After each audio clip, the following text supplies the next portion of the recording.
All right. Hello, everybody. Welcome to our third lecture series event of 2022. Big thanks to everybody who's here in the audience. We have a slightly cozier crowd tonight, so if you want to come down and move closer, especially as we get towards the end of tonight's lecture, please feel free. And a big hi to all of you out there on the internet. Get your questions ready because we'll be taking questions from Twitch chat as well. So I'm Naomi Clark. I'm the chair of the NYU Game Center, and it is my great honor and pleasure to introduce tonight our speaker, Shawn Pierre, who for this semester and last semester has been the visiting professor here at the Game Center. We're really lucky to have Shawn coming up from Philly to help out at the Game Center, to teach some classes, to be a part of our community. Shawn, if you don't know, well, I can't say that he specializes in anything in particular, because what Shawn excels at is actually combining a lot of different things into playful experiences. Some people talk about, oh, I like making cross-platform games or games that mix the physical with the digital, and Shawn takes it very, very seriously. One of his best-known games, Henka Twist Caper, is all about using controllers in ways that were sort of not intended by the original manufacturer, but instead sort of using them to maneuver your body around in physical space while interfering with each other. And that's really just the twist of the iceberg. Shawn has made games that combine outdoors play with, well, some of the ingredients, I should say, that go into Shawn's games include, playing outside, the Amazon Alexa, mobile devices, tabletop, podcasts, text messages, on and on again. So if you look across his body of work, there are just a lot of interesting twists on ideas. Henka Twist Caper, obviously, but then Werewolf played rather than with a human moderator, but over text messages. Or Choices, a podcast that you listen to and then make interactive decisions along the way. Or Human Netrunner, which is what it sounds like, a type of Netrunner game where you play with actual nets capturing human beings. So there's always a lively sense of humor in Shawn's work. And lately, he's been giving some talks and lectures here at the Game Center that explore the side of trying to understand games in the creative process that I feel like is coming at things from an angle that I rarely see. Trying to sort of understand what is the human alchemy of creating games, and then what on the flip side, what is the experience of playing them? How do we connect with others through shared experiences of playing games? And what can we understand about the creators of games by watching what they've made over time? So rather than just focusing on the structural aspects or the social dynamics, which are things that Shawn has also mastered, he's really sort of thinking about that human element, the connections that are made between players and from a creator to a player and in a community of creators, right? And I think this is more important than ever in a time when we're thinking more and more about labor issues in games, about what it means to have a sustainable practice as game creators. But you're here to hear Shawn's ideas, and I'm curious about them as well. So without further ado, I'm going to turn it over to Shawn. Please give him a big round of applause.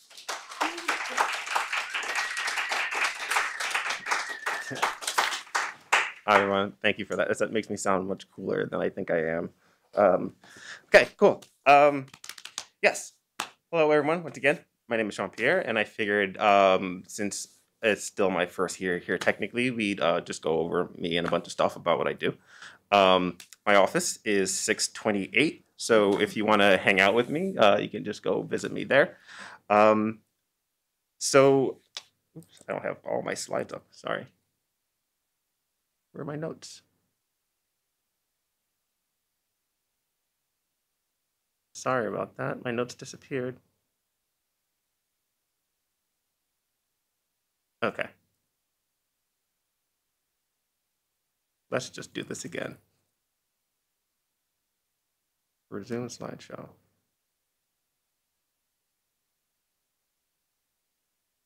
I'm sorry, everyone.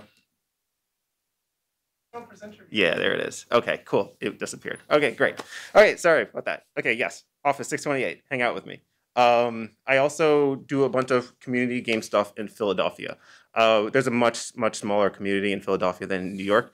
I help organize a group called Philly Game Mechanics, and our goal there is, to foster the development scene in Philly.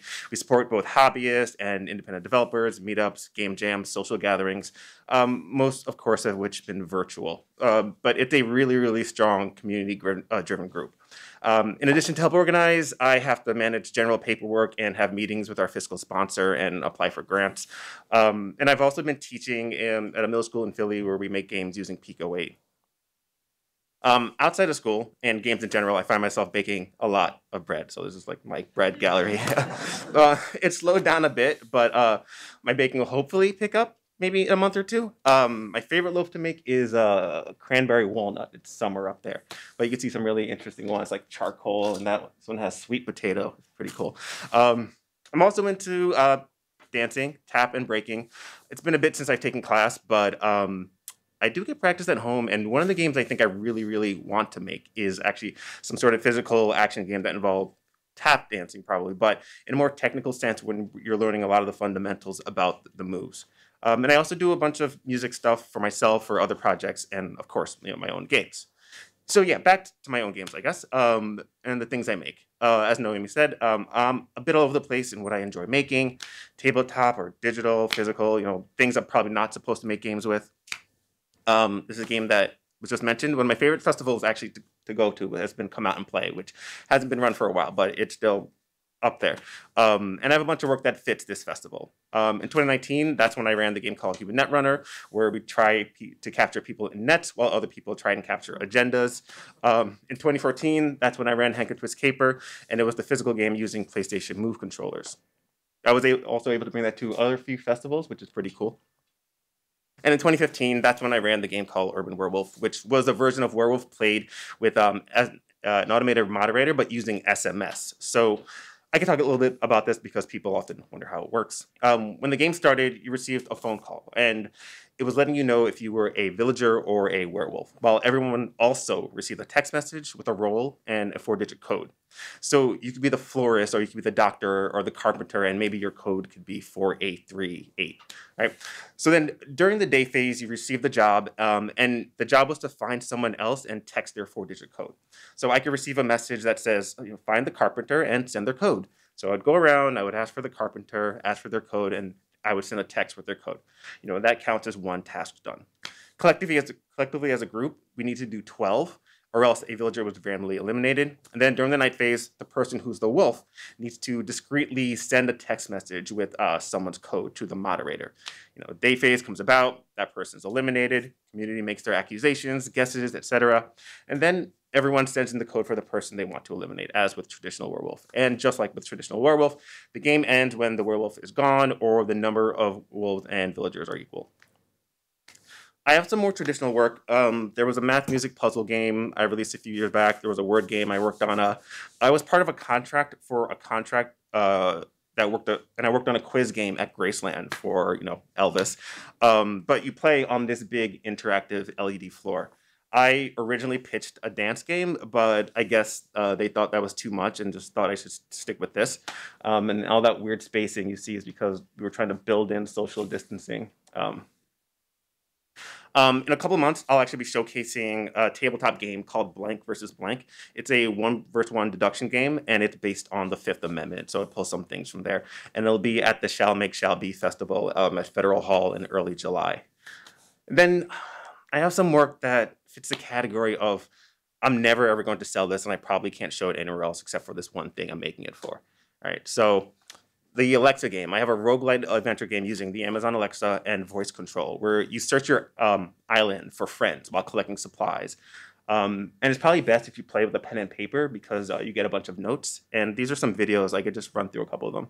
The first two are kind of about the story, and the third one's about interaction. You've been traveling all night after setting your long-range scanner to listen for open transmissions. While scanning, you picked up a distress call.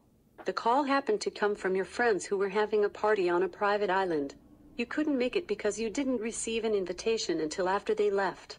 They were likely busy and forgot to invite you. Looking to impress your friends and be a hero, you borrowed a boat and headed to the island. I think the second part's some more about that. Parts of the island moved, but that wasn't enough to deter you. You already committed to rescuing your friends. After all, they would do the same for you, right? You hope so, but the time for thinking is over. It's Okay, yeah. You could build in pauses in that too, which is kind of fun. This last one's moving to interaction. location C1. What now? Search. You search and you find. Dun dun dun! A weird half-goat, half-bear monster.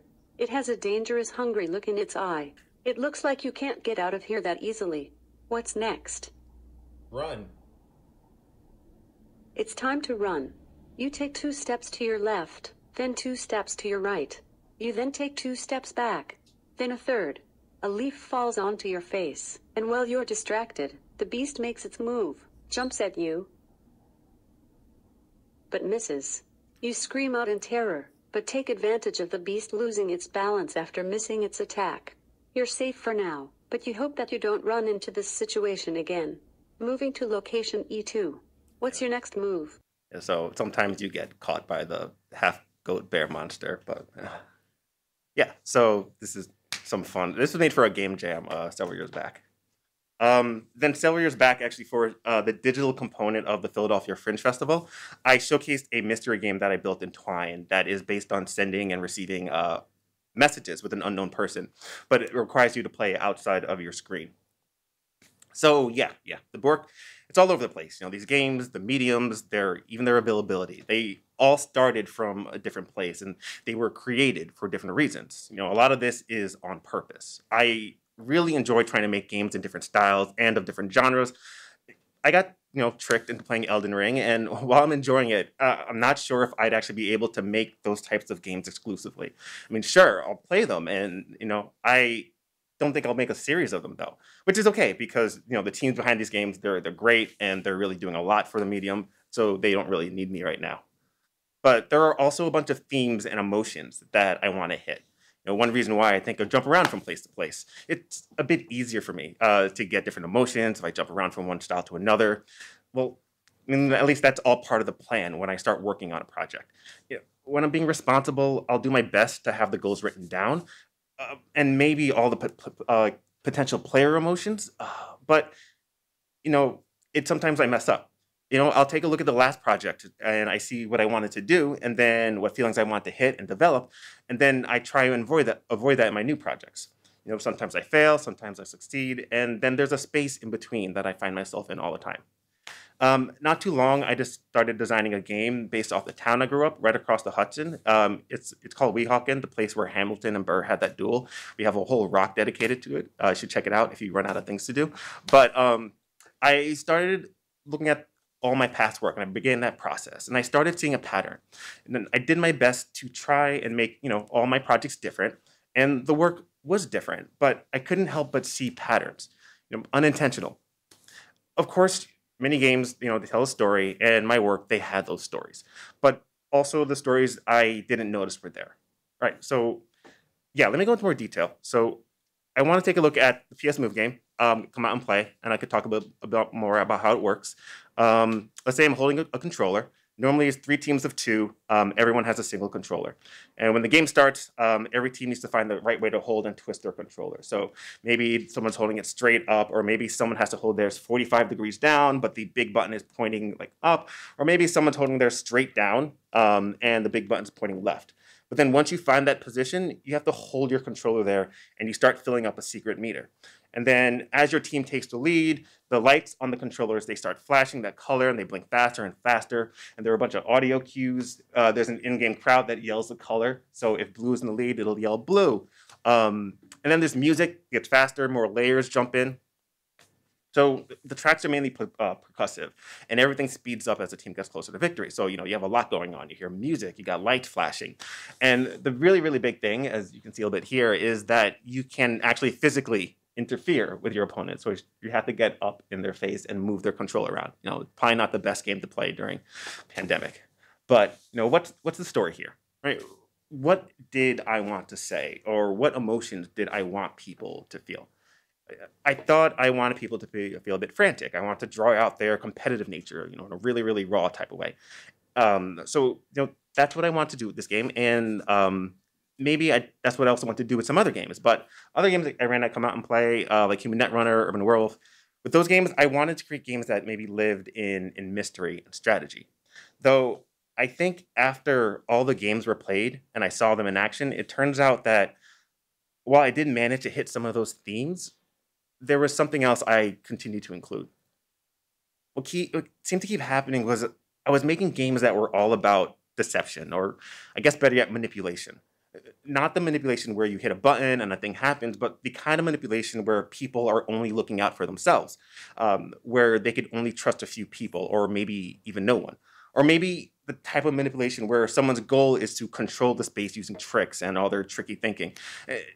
This was at odds with my character. I don't really like lying in games, or any game for that matter. I try and be like as honest as possible, but it really doesn't work out most of the time. In Urban Werewolf, that takes it to a whole new level. You're not only asking people questions, but you're also lying, you're eavesdropping, you're bargaining, and trading information only when necessary. Everyone is an enemy, until they're not. These were the signs for come out and play that year. So, and this is the only photo I took. I'm sorry. But Human Netrunner is a 2 versus 3 game. There are 2 runners, 3 on the corporation side. The goal is similar to the card game. There are agendas on the field that the runners need to find. The corp is trying to stop the runners. There are a few folders. 1 is the agenda, 2 are fake. And then you have 1 runner and 2 corporation people on the field. And they're the operatives, while you have their directors on the outside. And the director's job is to tell the operatives where to go, because on the field, the operatives are blindfolded. So they're walking around blindfolded. The operatives are saying, go this way. You have 2 people walking around with a giant net. But after some time, and usually whenever I felt it was like the best moment, I would tell the operators to put on blindfolds while people on the field took off their blindfolds. So the roles were reversed, and the operators were trying to remember what the field looked like and tell people where to go. So, you can imagine the pressure they felt, especially if they didn't have a good grasp of the field. And I usually got away with this by telling people that these were just team colors, but and they believed me. So, in addition to making players try to plan around each other and force each other to make mistakes, you have me, the deceptive operator, acting as some force that complicates things just for the amusement of onlookers. And then we could extend this to the Twine game as well. Even though this was designed to be fairly linear, you start playing thinking it's an experience where you're going to solve some puzzles in an apartment, and eventually in the game, you check your email and you get a message from someone you think you know, and then they ask for your phone number. At some point, there you go, you see this in the email, and they ask for your phone number, and I guess you can't see it behind my head here, but there's a little box here where you enter your phone number. And then they send you a text message, and eventually you wind up playing a mystery horror game that's partially in Twine and actually partially on your phone. Sometimes you have to answer the phone, sometimes you have to respond with text messages, and that's the only way to advance the on-screen thing. And you'll get the prompts of what to text in, or you text certain things, and sometimes it parses it and finds out what you're trying to say. So yeah, is this who I was? Is I a trickster, convinced that the best thing to do is manipulate people? Should people no longer play my games expecting to be what I say it is? And yeah, probably. But this manipulation, it was what I was doing without even thinking about it. I'm not going to try and decode why I was making games about deception, but the idea that I continued to do that is what I found interesting. The things I kept on doing even when I wasn't trying to. It was something I really didn't notice until I started to write some more about my past work. And then that got me wondering if it's the same with others, or am I the only oblivious one that doesn't know what I really am, which, yeah, is 100% possible. So it's something I started to explore with this question. What is your secret North Star? So yeah, that's a question I started asking people. What patterns or themes keep showing up in your work? Something that you are, or you were not, aware of. And it is a bit of a difficult question to answer, because if you ask somebody, what their game design North Star is, they'll most likely think you're asking, what's the one piece of game advice you'd give to anyone making games? And people tend to give a more universal answer, something that can apply to as many people as possible. And that's a good question for a completely different reason, but not for this. This is less about what you know that you do, and more about what you didn't know or what you don't know. It's a lot more personal, and it asks you to think about yourself, your past work, and then try to look at all of that from the outside and see the connections you normally wouldn't be able to make. And how do you find this North Star, really? Well, I would say the process can go something like you find a list of games you're working on, regardless of context. It could be games that never left the pages of your design notebook, or all the way to something that was shipped and available to stores, or something you could buy offline. And then you think about the genres and the styles of game they are. Tabletop or digital RPGs, action, puzzle, deduction, dexterity. Okay, so then once you have all of that stuff, you ignore it. Because it's easy to see that if all your games are puzzle games, then you're guided by some sort of celestial puzzle star. And we're not looking for the things that are easy to see, the games you make. What we're looking for requires just a little bit more work. We'll need to think about the players and each of your games as a universe where the laws are different. Let's take some players and move them maybe from game A to game B, universe A to universe B. How well do you think they would survive in this new universe? The way that they play in game A, do you think they would be able to survive in game B? And if so, why do you think they would be able to survive? What skills did you teach the player? Maybe universe A is a puzzle game and universe B is a rhythm game. And sure, the games probably have different mechanics, but it's possible that each game you set up a system where players have to focus on survival, maybe at the expense of everyone else around them. Your hidden thread, it could be something, someone who likes to make people think about staying alive and surviving. You're some sort of survivalist are. And we're all pulled by different things. So there isn't going to be some catch-all that we could apply to everybody. And these guides that are hidden for one person, that same guide could be known to somebody else. Maybe you are intentionally making games about deception, but you're unknowingly making games about love or friendship. And so with that in mind, I want to take a closer look at some of the answers I've received about what people feel is their secret North Star and talk about the type of attributes they might have. And I also want to talk about games that might exemplify the qualities of their guiding light. So here's a quote I edited a little bit for clarity. So each project has design pillars, sure, like my style or my design philosophy. In terms of content, nearly everything I do has something to do with archaeology.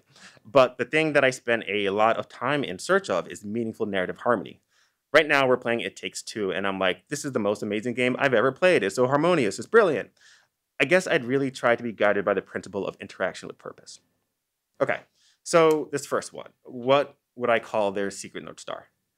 So based on what she said, we can take a look at this and say, sure, they are concerned with narrative harmony, but that they are also about interaction with purpose. So this one maybe is a little bit of a trick because while it looks like two, maybe three separate things, I would argue that all of this can be combined into one thing. And I think I would actually call this person some type of historian, but not because their past work involved archaeology. So starting with this line, we can get a sense of what she looks for and does when designing a game. This is, again, someone who studied archaeology before they went into games. So we can say that she's someone who finds history very appealing. And I know archaeology is more than what you might see in a movie, but I do think it's fair to say that a rudimentary definition would involve being interested in history and what you can make of it. If you're at an excavation, then you're studying what has come before you. And as you study the past, you spend a lot of time trying to make sense of what you're discovering or what you are in search of. There's a story here, some sort of story that involves your findings. And as you discover more of the story, you do your best to have that fit another story that you already have or one that you're proposing. And then there's this line, but the thing I spent a lot of time in search of is meaningful harmony. So again, considering they have a history in archaeology, it makes much more sense that they're interested in narrative harmony. Like I said, they spend a lot of time trying to make sense of the history, which I think parallels the same mindset as someone focused on narrative harmony.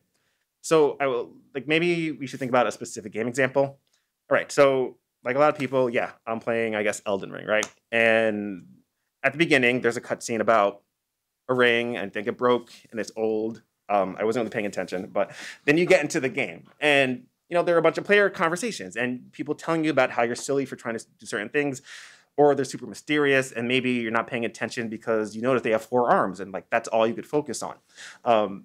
But even if you are paying attention, there's a lot of the world that you don't get from the conversations. There are things you learn from wandering around and seeing the state that the whole world is in. Maybe you find yourself going to an area called Dragonbird Ruins, and you're saying to yourself, wow, I wonder why this place is called Dragonbird Ruins. I wonder what happened here. It took me a while to get this. I kept on dying. But a world built on this, like with all this history, to me, it seems like this would be an archaeological wonderland, minus the extremely high risk factor. Trying to build a world from the information that you have in front of you, a world that makes sense. That's what this person was trying to do with their time in archaeology, but it continues to be what they're doing when they're working on games. And it's something that I think they see or think about when playing games. They're trying to build a world where the story of the game and the mechanics of the game all make sense in the overall greater scheme of things. This is the one thing they keep on focusing on, even when they're working on something that doesn't necessarily put narrative at the forefront, or even try to theme itself around what I guess we might call harmonious mechanics. And as far as I could tell, Destiny is another franchise that does this. I spent some time last summer watching a short 4-hour video about the complete lore of Destiny. And it's a universe, filled with events and worlds that existed before the player. And as you jump into the game, you can see all of this history. It's everywhere. Many pieces of armor and weapons, they all have flavor text, but all this flavor text, they're quotes, and they relate to something that happened in the past. Going back to the whole surviving in multiple universe thing, I think a player from Destiny might find comfort or familiarity in the way this world exists and in Elden Ring. So I think we can say that if you find yourself constantly fascinated with the untold story of an environment, trying to make sense of the world you're building and having it be reflected elsewhere, and then driving yourself to build interactions big or small that have an extremely grounded place in the world, then your game design North Star might be historian. Okay, so here's another quote I received, also edited a little bit. I try to think of mechanics from a player's perspective. What is their approach? I want to get them invested in the world. How do I get the illusion of the world? For example, MGS, Metal Gear Solid, tricking the player into the world being real. There's an internal consistency to everything. No pre-rendered scenes, flashbacks are still in old graphics. It never makes you think you're playing a game, and it doesn't break the illusion. I'm thinking about games that use their mechanics to incorporate me as a part of the world. Okay, so when we first break down this statement, it looks similar to what we read about someone who we just called a historian. The symptoms, I guess, they all look the same. A desire to make things consistent. That's similar to harmony in a sense. Mechanics that incorporate the player and make them feel as if they were part of the world. It's more harmony, more trying to make sense of the world. Some of this stuff does sound like stuff you should aim for, of course, when you're designing some sort of experience. But while the historian, the historian has an approach of finding the truth about the world's past. But I think this person looks for something different, maybe even the complete opposite. Okay, so it's this line. I try to think of mechanic from a player's perspective. What is their approach? I want to get them invested in the world. To create a world that someone is invested in, and to create a world with internal consistency to everything, they need to make sure that not only is the world built correctly, but they need to create characters in the world that support and structure the structure that was created. The player, when they enter this world, sure, there's maybe a history there, but this is where things differ from the historian. So while the historian is about finding and creating truth that works for the player and the world they're in, this approach is probably more about deception, or actually rather similar to probably what was said in this statement, more about creating an illusion. So this person, I would say that maybe they are an illusionist. The images, the tricks, the world they create, it's not out of harm for the player. It's not for some nefarious nature. The illusionists, they think the world that they're trying to create for the player is the best world for them. Thus, in order to create this world, this perfect world, you never break character. The historian, I would say they focus on truth and discovery. Sure, you might be pulled out of the game experience, but maybe it was intentional, and even if it wasn't, it doesn't ruin the experience. So, what type of game is an illusionist game? We just talked about Elden Ring, sure. The game has a lot going on in the world, different environments, castles far off in the distance. It's very easy to get, buzzword, immersed in the experience. But, you can't pause the game if you want to go into your inventory. You need to pay attention to what's going on in the world. And while this is the case, I wouldn't say that this game is one an illusionist would create. Another game that requires you to live in your surroundings all the time is Dead Space. You can't pause the game to access your inventory. You can see it right there. But the difference with this game inventory is that it exists in-game, and the character is looking at it. It's not some overlay. It's a whole diegetic thing. Are you trying to make every part of the game something that the in-world player is interacting with, or are you okay with separating the player and your character when you need to? And I mean, look, it's really, really difficult to have someone forget that they're playing a game. In most cases, it's not like a hyper-realistic dream. But the illusionists, they are constantly working in ways to get you to that point. Some games, they embrace the wackiness that can happen. Sometimes NPCs get caught in geometry, or they get stuck in weird loops, and players take advantage of that, maybe leading players to cheese an enemy. Exploits like this, it's a thing that players are good at finding, so trying to outright eliminate all instances of that situation is probably impossible. There are limits, and there's some leeway and some room for being comfortable for how, this can relate to the overall experience. But the illusionists, I don't think they can have this. How do I get the illusion for the world? For example, Metal Gear Solid tricking the player into the world being real, and it never makes you think you're playing a game, and it doesn't break the illusion. I'm thinking about the game that uses their mechanics to incorporate me as part of the world. For the illusionists, you're no longer on Earth, or you're not on this Earth. You're in their world, whether it is another Earth or another planet or somewhere in space or somewhere in between dimensions. And you're there because they think that is what's best for you.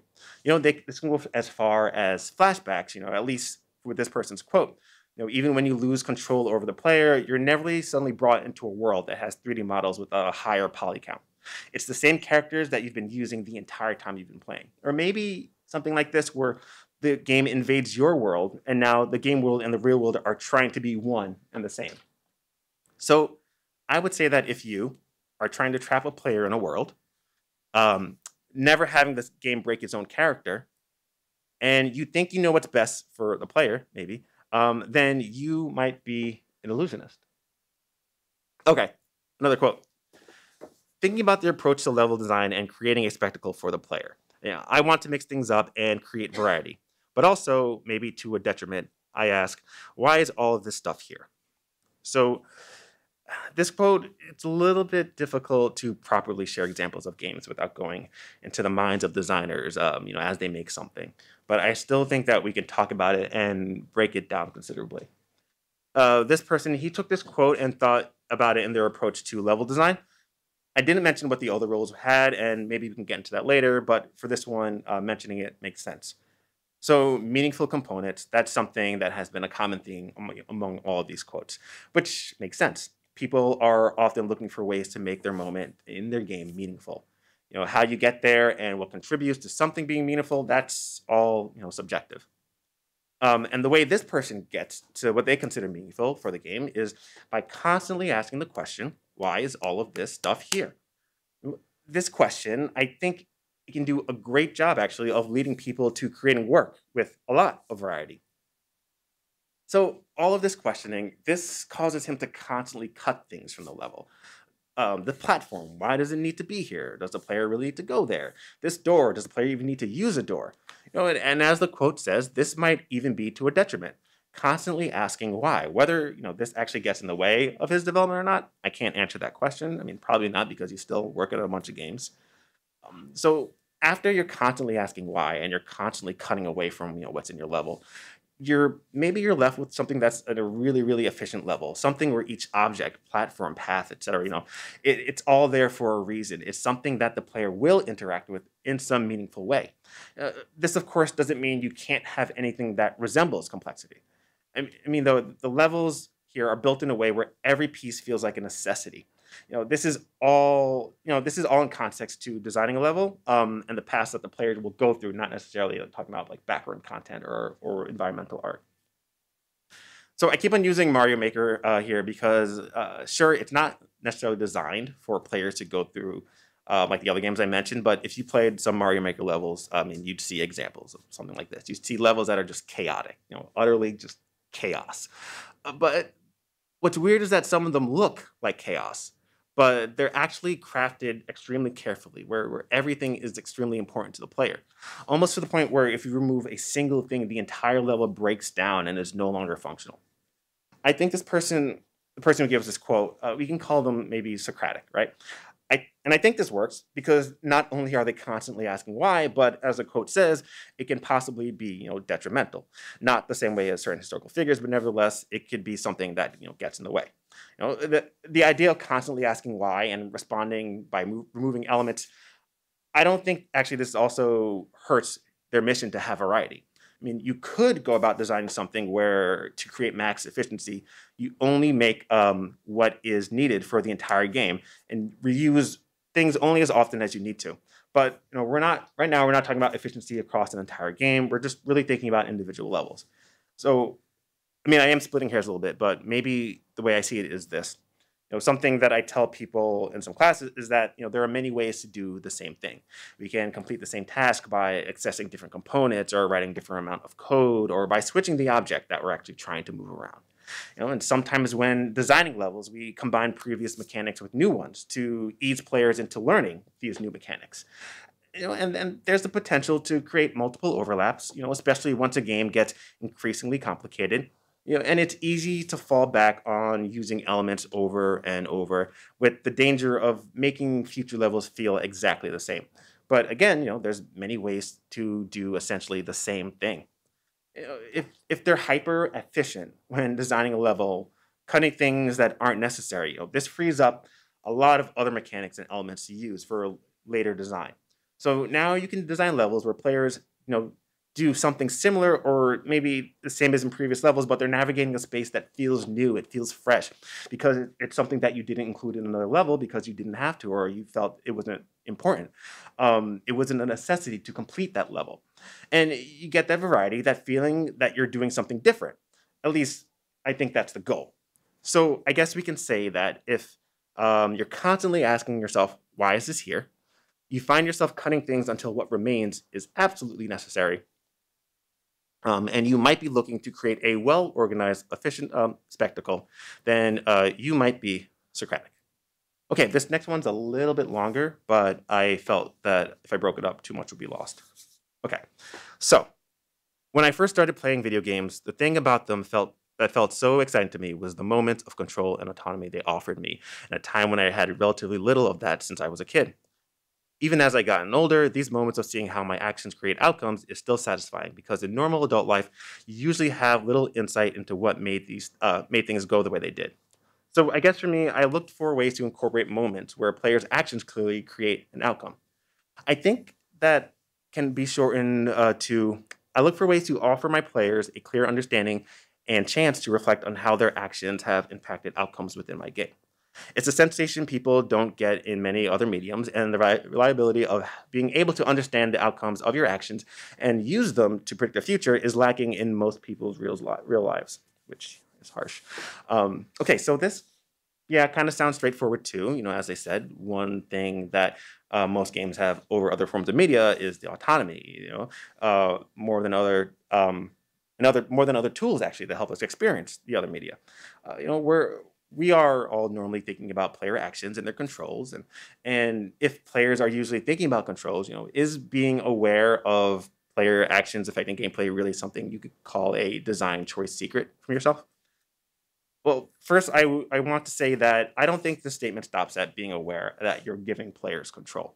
I think it's a little bit more difficult to see, but I think their secret North Star is really about creating multiple scenarios and story divergence, seeing different things happen based on your decisions, and then having them ripple through time. I think this person I call them the multidimensional traveler, which is a pretty cool name. What sets the multidimensional traveler apart from what does set the multidimensional traveler apart from someone who wants to just give the player autonomy? Well, this is the really important line for me right here, and the reliability of being able to understand the outcomes of your actions and use them to predict the future. It was lacking most people in real life. Right? So the multi-dimensional traveler, they keep on giving players decisions and options and let them know that this is going to be a big deal. It's something that will have an effect on their future. And then they follow up by reminding them that they're in a particular situation and they have no one to blame but themselves. The first thing that a multidimensional traveler will probably say to you is, look at what you did, quickly followed by, I told you so. And that's not always a bad thing. Sometimes a player will do something great and will be rewarded for the decisions, and it's nice to say, "I told you so." The games that usually have a morality system fit the bill, and some of those take it farther than others. Fallout 3 and New Vegas. I haven't finished New Vegas, but your choices follow you around, or they don't follow you around. Actually, you can go all in on good or bad karma, or you could dip your toes in and you retreat back to neutral karma anytime you feel like you're worried about being hunted. And as you move back and forth within the karma system, you're constantly reminded of your decisions. Certain NPCs will react differently, or entire towns will no longer be accessible. Earlier on, in the game, there's a town that you can save or destroy. It's possible to set up residence there, but you can also, destroy the town and lose any sort of home, but also quests and storylines. And Three Dog, one of the characters in the game, gets mad at you, which is probably the worst thing to do, and get Three Dog upset. But speaking of Three Dog, if you listen to the in-game radio, he's constantly updating listeners on your exploits, good or bad. So you literally have the game remind you of what you did all the time. It comes back to the part of the quote that says the viability of being able to understand the outcomes of your actions. You reap what you sow, and hopefully learn about what will happen next time you do something. And continue with reaping. There's Mass Effect, which does it across 3 games. I still haven't played the third, so I can't speak on too much of what happens there. But as you play the first 2, you're introduced to a wonderful set of characters. Some maybe you only see for 1 game, and others, who might be along with you for the entire trilogy. So each time you go on a mission in the sequel, or you choose your characters, right? And it's possible that you're reminded that you're a good leader because you have all your characters and you have plenty of people to back you up. Or maybe you're reminded about a few mistakes you made along the way and everyone's kind of inaccessible. It's not only with the character selections, but also with mission availability, which is, of course, has a greater impact on the player. This is a multi-dimensional traveler screen that says, "Look at what you did," either lovingly or as a harsh reminder. So if you find yourself fascinated by what the butterfly effect can do, love seeing people reap what they sow, you love giving people strong feelings that their choices matter, and you think there's another version of them out there, and the other version is the evil one, then you are maybe the multi-dimensional traveler. So I said I wanted to see that if there was any relationship between someone's North Star and what they specialize in with games. 2 of these people, I think in the quotes, were producers. One was a level designer. One was a narrative designer. And the conclusion I came to was basically no, that there's no relationship, which is fine. This doesn't really mean anything. None of us are bound by our roles or in what we specialize in, and our North Star is something that we do discover over time. And sure, we've taken a look at 4 quotes, but just like there's a whole lot of stars in the sky, there's a lot of secret North Stars that we didn't talk about. And, they're all undiscovered, something that we won't be able to fully recognize or understand until we take a better look at ourselves and the work that we've done. But not only is it something that you discover over time, but it's something that you rediscover over time. Just like how we change from day to day. Your North Star doesn't have to say what it is. It's very likely that you don't only have one. You might have a few, and before you know it, you have a whole constellation out there. Before, I said that I live in deception, some sort of trickster, but I think that actually in my more recent games, I don't do that anymore. I think I'm more of an isolationist. But of course, you'll have to believe me that I moved on from tricking people. So this is also to say that your North Star, if you feel like you don't have one, don't really try too hard to find one, because don't feel like you need to categorize yourself in all the work you're done. Don't try and box yourself in. So I guess I could conclude by saying that this North Star, it's not something that really you have to find, but it's something that really finds you. Yeah, that is it. Thank you.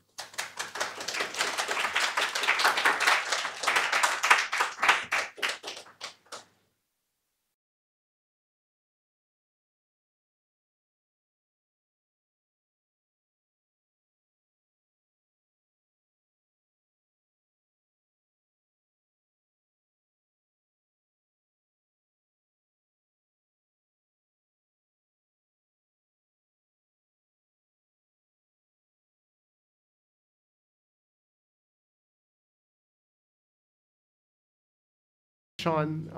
That was super interesting. It was again, like I was sort of saying when I was trying to introduce you, it's a different spin on how we think about games, right? I feel like, when I was listening to you describe these types, I had echoes in my head of like ways that I've heard people talk about some of these themes as building blocks of games, right? Like, game or creative goals that are overtly stated, like, try to make games that are immersive. It's sort of caught up in that idea of the illusionist, right? Or, games are about meaningful choices. The classic sort of Sid Meier, Chris Robert kind of stuff.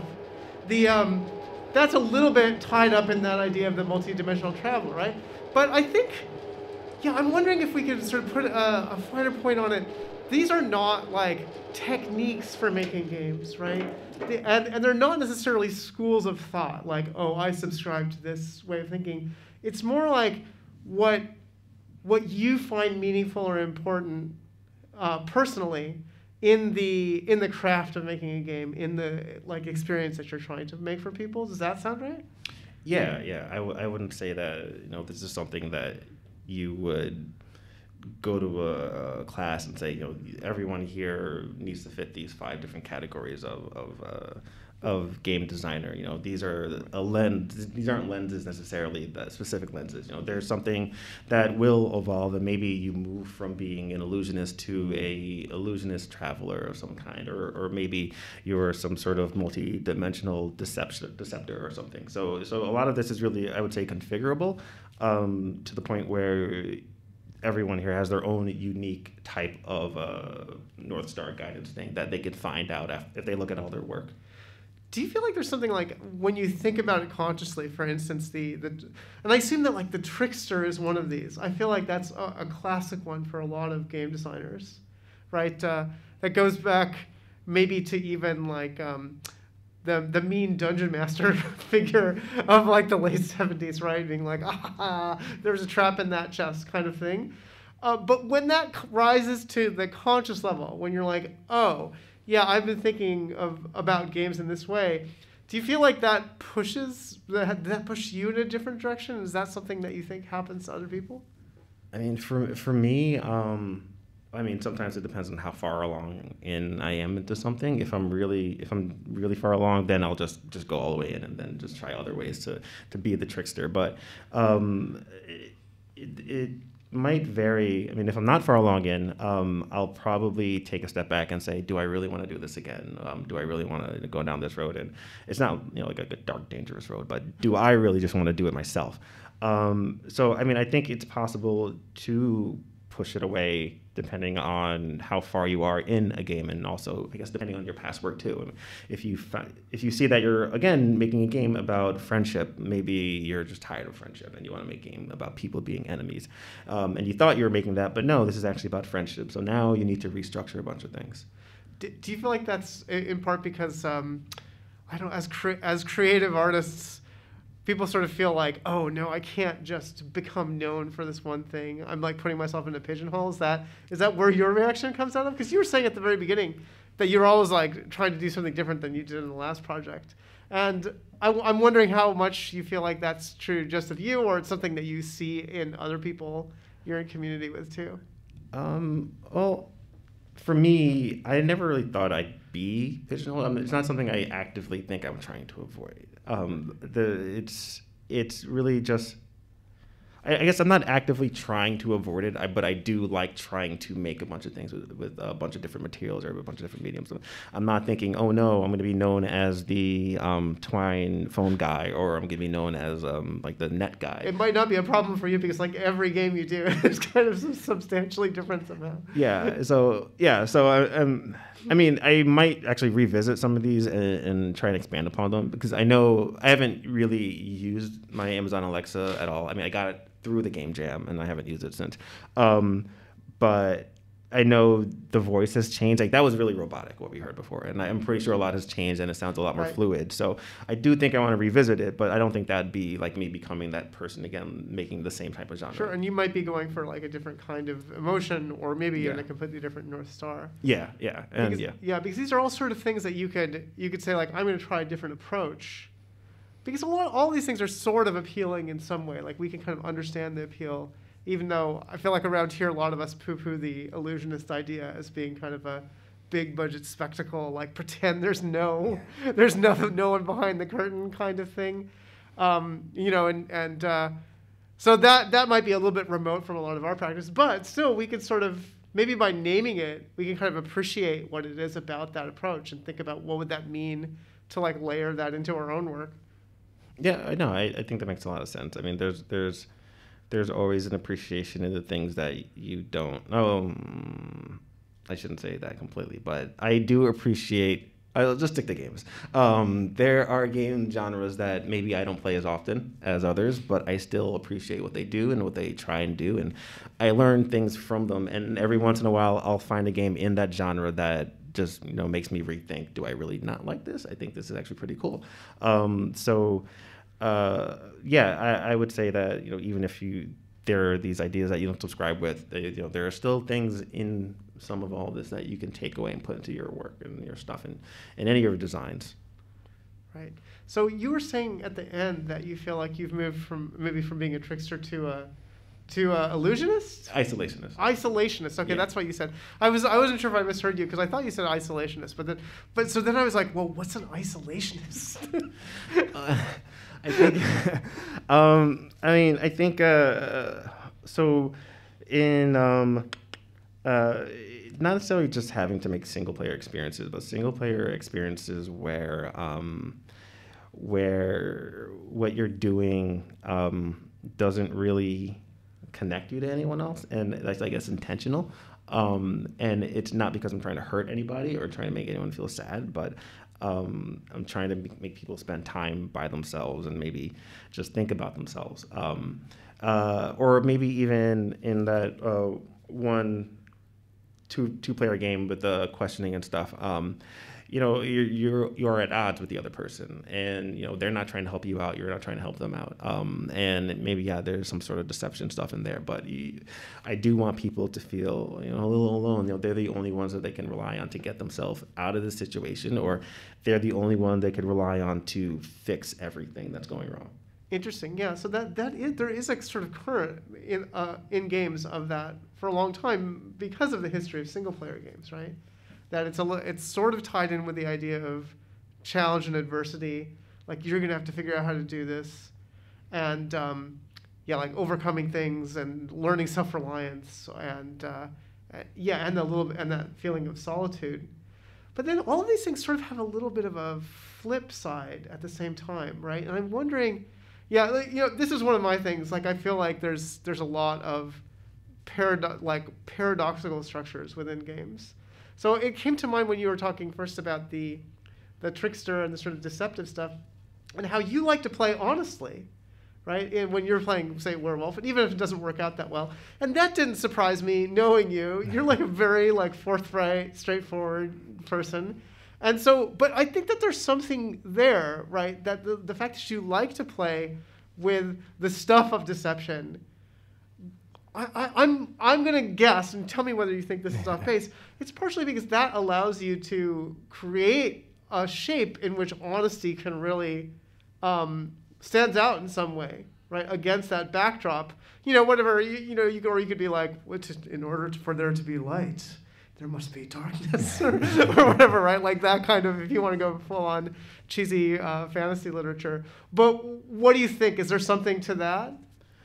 It does stand out when you go around saying, hey, I'm being honest, and then no one believes you, and you're like, no, but really believe me. It's kind of a tactic in those games, right? Yeah. It is a tactic I used before where I was completely honest the first game, and then the second game I was not honest at all. But then I go back to trying to be honest and be straightforward and trying to win that way because everyone else is trying to play the other way and trying to win that way. And I think it's fun to go against the grain sometimes in those types of games and play that way because you're still playing mind games with people, but and only because you're just going against what everyone else is doing. Right.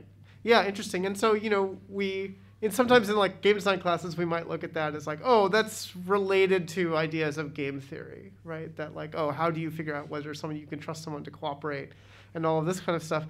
But the angle you're coming at it from is much more psychological, and I think that's kind of interesting, right?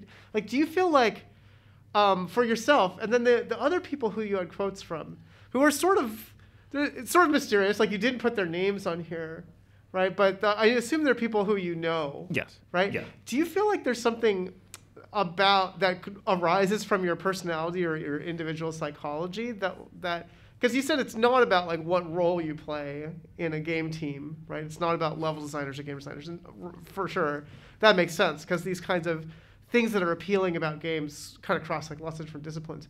But is it something like about a person's individual makeup, like what makes them tick, that's wrapped up in this? Okay, so I'm trying to think about the people who I got the quotes from. I mean, I put their names at the end, but I didn't say which one was which. I guess I could say the first one was Rudy, the second one was Adrian, the third one was Jason, the fourth one was Rachel. Thank you, all four of you, for helping me out with this. You know what? I mean, that might make sense because, I mean, and I hope Rachel doesn't get mad at me, but, I mean, she has a very strong will, a very strong character, and she does like to assert, you know, herself in situations to make sure, you know, she has control. Was she the one who's talking about the autonomy of the player and consequences and choices and stuff? Interesting, okay. Yeah, so, I mean, so I think that does make a lot of sense. Yeah, I mean, for myself, I don't know where any of it comes from for myself. It's really hard for me to think about a lot of why I want to go a certain way. I mean, I'm not good at thinking about myself in terms of what caused me to go a certain way. Well, maybe these things are like things that you are more difficult to figure out for yourself, right? I think that's part of why it's the secret North Stars, right? Like you wouldn't have been able to figure it out for yourself until time had gone by and you could look back at your work, right? And maybe these are things that are easier to spot in your friends. Like, so when you're looking at your friends like Rudy and Rachel and so forth, were you kind of giving them the North Star monikers? Are those partially like about them as a person too, would you say? Or their works? Like, so we didn't really look at examples of what kinds of games each of them make, but were you kind of drawing on like the work that you know that they're diving into? Yeah. Some of them I didn't know how much of they wanted me to talk about because, I mean, whether it's something they're just done with, they moved on and just don't really want to go about over again, or something that's under some sort of contract or legal thing, or just not in a state where they want to talk about it. But I think I'm not sure. Sorry, I gotta think about that actually a little bit longer. Yeah, I guess I'm trying to get at like, yeah, where do these come from? Because I think there's something tempting about categorizing these things as like formal structures of game design, where we could say, oh, they just exist outside of anybody. There are these like eternal ideas that we can enshrine in the textbook, pass down to the next generation, and say, oh, here's an approach you can use to making games. But your angle on it is much more intensely personal. It's like a rising out of the desires and relationship of individuals. So I guess I'm wondering, like, what percentage of it is from the quote that you showed, what percentage is of like what you know about them as a person? Okay. Because we're all kind of like psychoanalyze our friends, right? Especially if we have to talk to them about their relationship problems. And which I don't know if you have with these folks or not.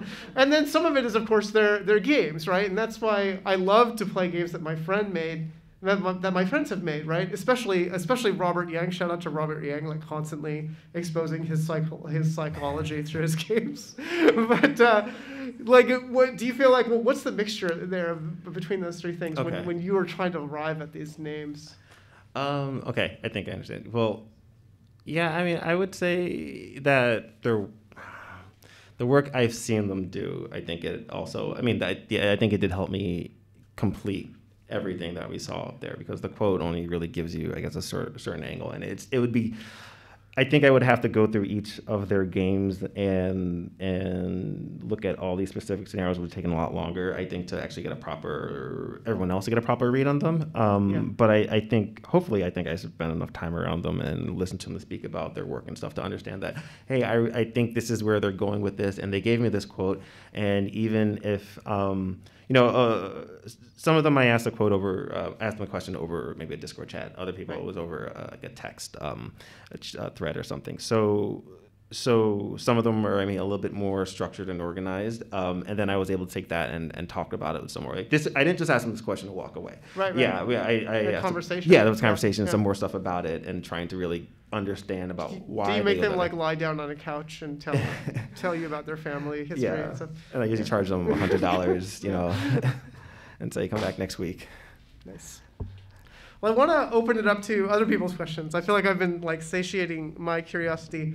But before we open it up to questions, I have to sort of do our due diligence and thank our sponsors, without whom these events are not possible. They include Empire State Development, Parsec, Take-Two Interactive, and Fresh Planet. Thank you. Yes. And so let's first open it up to anybody who has questions in the audience. I guess I should bring, well, how should we do this, Logan, for the stream? Should I just repeat the question for this mic? Yeah. All right. Do you feel like you can say it loud? Yeah. Was this exploration of like game design North Star a very recent thing, or have you been exploring the idea slowly over time as you've been making these games? All right. So the question was, is this idea of the North Stars of game design a recent thing, or have you been exploring it slowly over a long time? I guess. So when I learned I had to do this whole talk thing, I was working on something else, and I was trying to compile my stuff. And I started putting some stuff together, or maybe late last year, and then it started to turn into this. So I guess if you call several months recent, I guess so. It's not like a 5-10 year thing that I've been thinking about, and it's something that I still think I need to evolve and turn into something a bit more structured, necessarily, and not necessarily structured where, again, we're giving people specific titles that define everything that they do. But I think there's a lot more I could formalize with this in terms of looking into people and the work they do and seeing games that provide examples of what their design North Star is. And it's interesting that you mentioned that it was partially spurred on by wanting to give this talk, right? That I feel like there is this phenomenon that when you're making a game, you don't necessarily know, you don't realize everything that it's about, right? Or what's going on in there. But then when someone is like, hey, can you come talk about your game? Or you're like, oh, I have to go promote the game by speaking about it at Indicate, or something like that. When you have an opportunity, then suddenly you're like, oh my gosh, I'm on the spot.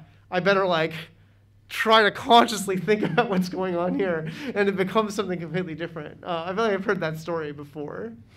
Yeah, and often I try to make sure it seems like I understand the work that I'm doing too, because then I don't want someone to say, no, you don't understand your own work, which I guess could happen, but. Yeah, that's a whole other topic. Maybe we'll come back to it. That's one of my favorite ideas, that we don't understand what we're doing. All right, there's another question way in the back there. Can you shout it out? I'll see if I can hopefully you can never hear me, but when I was listening to this is kind of very reminiscent of Huizinga's Homo Ludens in the respect of player archetypes, but in relation to now with this talk to designers to an extent. And what I found was really interesting, you brought the idea of the trickster, which kind of reminded me of the, I guess you could say, the cheater, where there's this person that still follows the rules, but kind of slightly deviates in order to kind of create some sort of displeasure or kind of some sort of pain to those that are associating with the game that they're involved in. And there's also a kind of an elevated sense of that with the spoil sport, which is a person that just outright breaks that foundation. And to an extent, I'm kind of curious to see what your thoughts are on terms of the spoil sport in relation to designers. Is there a specific name for that? Is there even a possibility of a design relative to the spoil sport, since the trickster is kind of like that for the cheater? All right, so the question is about the figure of the trickster and sort of relating it to some ideas from game studies classes, like the idea of the cheater and the spoil sport as different types of players with different orientations towards rules, and or sort of twisting the rules in order to create some disruption or pain to another player, or to just completely flipping over the table.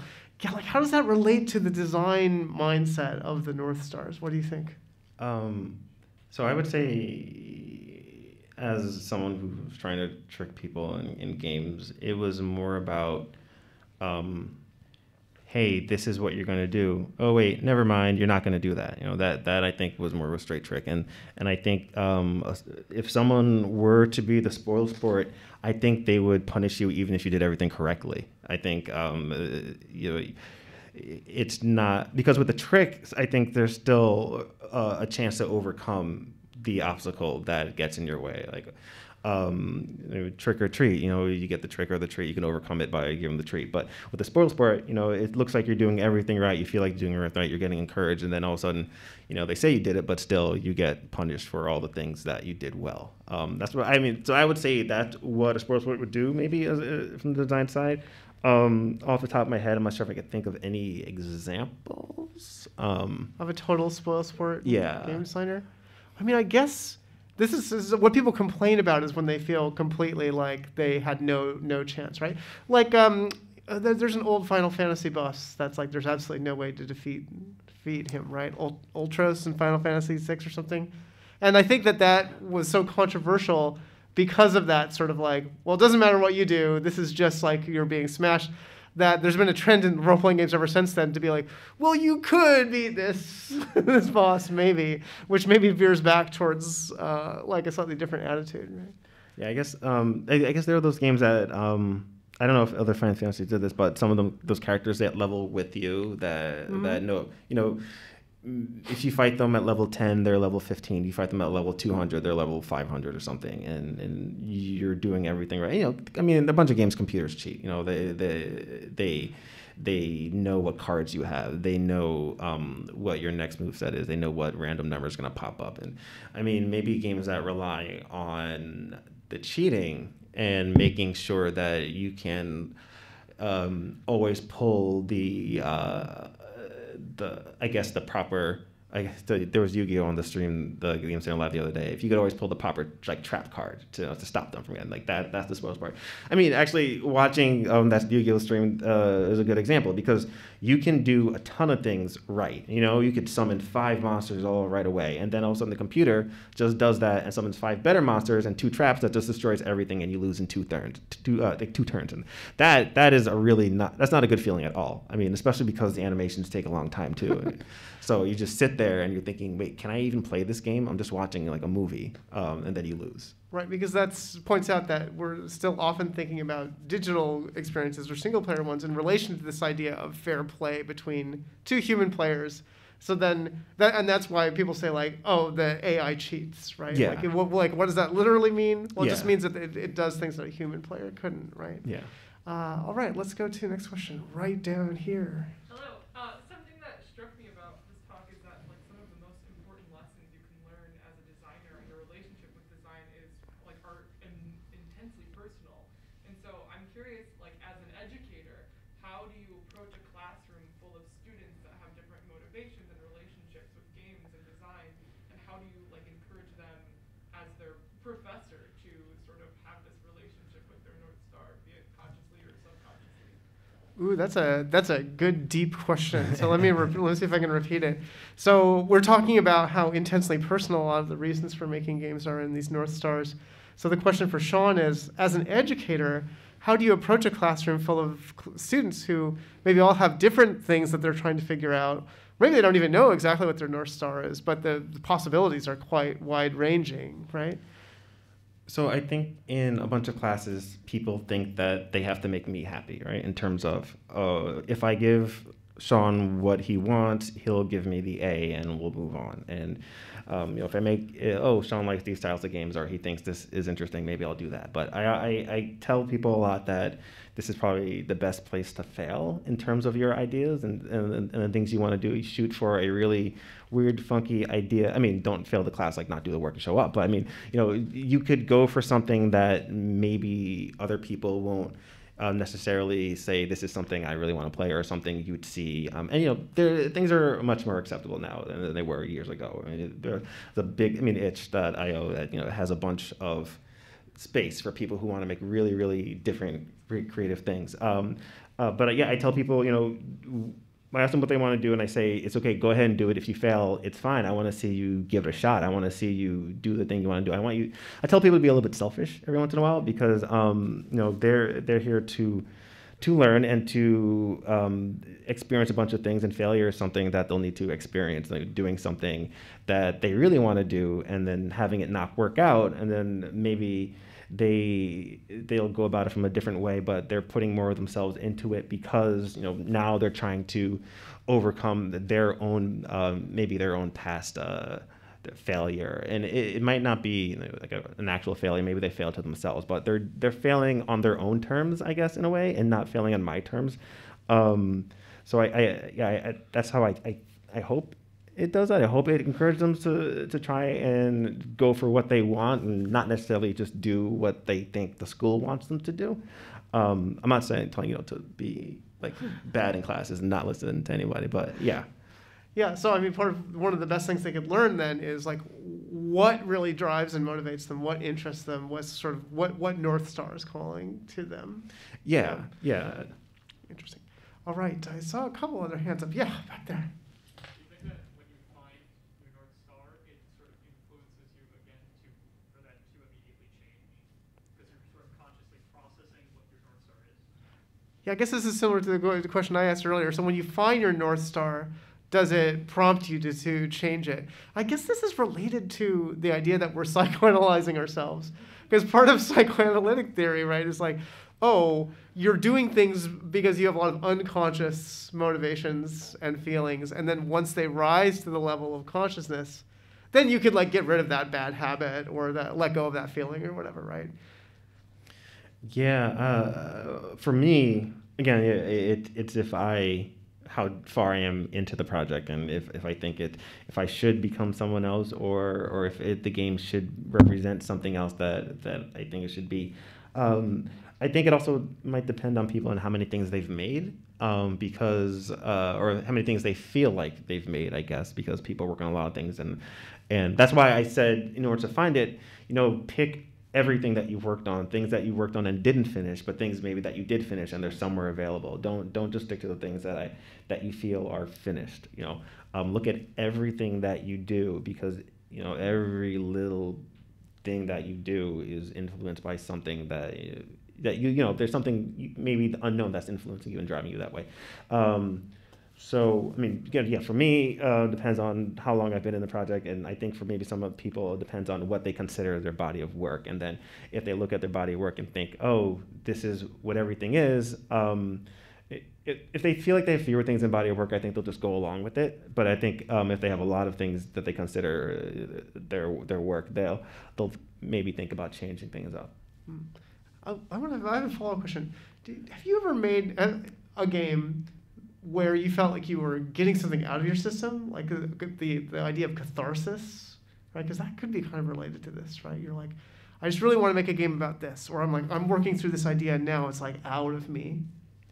Yeah, actually, well, that was the really simple. It's a really, really simple the math music puzzle game, because I saw birds on a telephone wire and I was like, that looks like a staff, and I forgot when I saw that, and I kept on thinking, how can I do this? How can I do this? This is not going to work. And then eventually one day it just worked, and I was like, cool, I'm done. And then now I just walked. I haven't looked at it for a long time because I was done with it, and I moved on. And right, so that was like a brain worm that like got stuck in your head. Yeah. You had to figure out how to do it. Yeah, I think a lot of us have experienced something like that. It's interesting.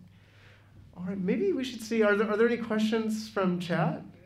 Yeah, 2 questions. All right, let's fire them up. All right, the first one is, how much do your games change from conception to when you feel they're finished?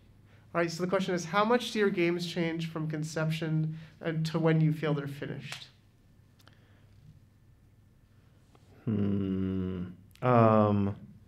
My games personally, I guess. So I mean, I need to be better about it. I think everyone needs to be better about it. But I mean, about bringing my work in front of other people earlier. I think the earlier I bring it in front of other people, the earlier it becomes something different. And the longer I work in isolation, the longer I work on it by myself without bringing it to other people to get feedback or eyes on it, the longer, the more likely it's going to stay what it is. So if I'm better about showing people what I'm doing, then it becomes something that maybe I'm not that I didn't see, or it may be something that I was working towards, and now, oh, I didn't see that I was doing this, but now that I see it, it could be something even better than what I thought it would be, as opposed to if I was working by myself and I had the blinders on and I thought I was trying to make this one cool mystery game, but it really wasn't. Interesting. And so you feel like sometimes that's been detrimental, like you wish you had shown it earlier, so Yeah. it had an opportunity to change. Yeah, because I mean, because sometimes it just there's a bunch of, and maybe it's too late to do it. I mean, not too late to do it, but there's just so much stuff that went into it that I really don't want to change it, Right. and then I get tired of it. Maybe I'll move on from it or do something else. I mean, there's a ton of things that we all move on from. Have you ever had that happen, like where you're just thinking about a game for a really long time, even without making it, that it starts to like harden and like the conceptualization process itself has been like too long and it's gotten fixed in your head? I mean, I gotta look at. I know there's some things in like my notebooks that I just keep on drawing again, and there are things that I keep on. I keep on trying to make a really or design a really I guess for a frustrating game, but not frustrating. Well, frustrating in the way where there's a million different conditions to everything that you do. For example, I mean, like you get a bunch of buffs and a bunch of debuffs and whatever because of a certain combination thing, and there's a very, very, very, very specific thing that you have to do in order to do something. I mean, like a 5, 6, 7 step rule step. I mean, I know it would be frustrating because it's frustrating to make, but I keep on thinking about how would I do this? Why would I do this? Why do I want to do this? I'll do it eventually, I think. But yeah, that's the thing. I think that just stuck. So it's another like brainworm that's really gotten in your head. Nice. All right, second question from chat. Yeah, this one's actually sort of similar to what you're just talking about, but if coding, money, or time was not an issue, what medium would you like to build a game in? And as an artist, what would you like that game to translate to an audience? All right, so the question is, if coding, money, and time were not an issue, what kind of game would you like to make, and what platform was it? What medium would it be in, and what would you be trying to convey to an audience? There's a documentary called The Matrix that I think does like a really So you want to plug everybody into a giant tree that harnesses our energy. Thanks, Shawn. Wow, that's a really really good question. I mean, I would love to make something global. I mean, I want as many people as possible, I think, to be involved in it as much or as little as they want to be. And of course, that requires like massive infrastructure and just getting people connected. And I guess I'm not thinking.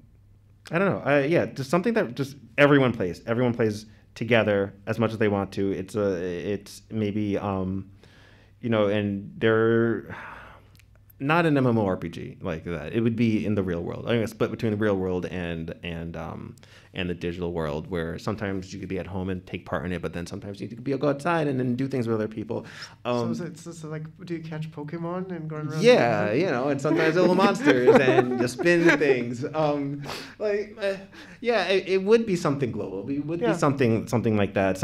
But I mean, I guess I don't know exactly what the theme might be and what people might be doing together, but I would love to build something super, super global, where a bunch of people are participating and talking about the way they go about doing things and the theories behind why they think this is the best way to do something, and having really interesting discussions and stories about I mean, there's a whole other thing I talked about earlier this year about a bunch of shared experiences after people play a game. And that's something I think is really interesting, with the shared experience, even outside of the game when you're done playing and you're talking to your friends or family or online or somewhere about what you did. And I just think that whole people thing is interesting. I'm terrible at understanding people, but I just think it's interesting. Maybe that's why I think it's interesting, because I just don't understand it. Yeah, maybe that's why you're doing Trickster games too. It's just sort of gives you a laboratory in which to observe human beings doing things and try to understand what is actually going on inside their head. You said something interesting there about like allowing people to participate even if they only have a little bit of of participation in them, right? And that's always been such a challenge for those sort of big global games. I think it's kind of an interesting, worthy design goal that to have a game that could really sort of scale up and down depending on how much you're able to play it. Yeah, and then that's the thing. I mean, with Pokemon Go, I feel like if you don't keep track of the Pokemon, then you see a new one pop up, and then you're like, "What is this thing?" And it's, at least for me, I played yellow version back in the day, and then I waited until I think Black and White came out, and I think it jumped from 151 to like 700. Yeah. And that was, if I did play all the ones in between and the rubies and the sapphires and all that stuff, I would have maybe understood why I'm giving someone an item to hold, but it didn't really make sense to me, and I mean, I still played it, and I enjoyed it to a point, but I really only worked with the ones I knew mostly. And I don't think I would want an experience someone to maybe come back to it after a while and still feel like, hey, I can play this and I could enjoy it, and it's something that I still feel that I could contribute to or get something from at the end of the day. Right. It doesn't require you to have kept up with it. Yeah. Yeah. So many things. Comic books, long-running movie franchises, etc. All right. Any other questions from either Twitch or out there in the audience? Okay. Cool. Well, I guess we could wrap it up there. And if any of you would like to chat with Shawn afterwards, he'll be right down here. Thank you all for joining us. Thank you, chat, for chiming in as well. And stay tuned for our upcoming, I think the last of the lecture series will be later this month with Ramsey Nestor and Andy Wallace. So join us for that one, and thank you for tuning in. Bye-bye.